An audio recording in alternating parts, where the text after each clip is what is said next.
food, there was definitely the Lithuanian tradition really permeated in the Jewish homes. And it's interesting, food was a major part. My grandmother, my father's mother, was this terrific cook, and she brought everything from Lithuania, no recipe books, just in her head. And she would, my father would go in there on business, and he would come back from Johannesburg, and he would bring a box. It was a cardboard box, and there'd be teglach, and there'd be the teglach are like honey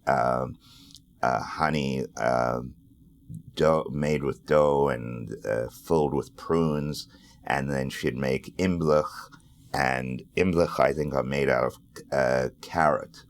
It's candy, like candy, and there was a pletzlach, and she'd make this whole box, and it was this treat, and it was like you only could have one or two.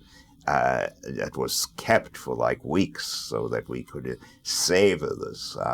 And when you went to her home in Johannesburg, she'd make all this great food. Well, great if you're from Lithuanian heritage, and she'd make, there's a food called, I'm drawing a blank now, pacha, where you put the cow's hoof and in the middle an egg, and she'd make pacha, she'd make lang, all the what is really traditionally the throwaways. The Jews were so poor in Lithuania that they made food out of it, and she would make all this gefilte fish.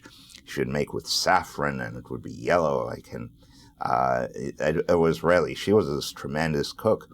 And I remember after she died, I was about 16 when she died. I remember going to her funeral and sitting with my father's and mother being at the Shiva house, and everyone being distraught. And after she died, my aunt, my father's one sister, who had never cooked when her mother was alive, started making the exact recipes.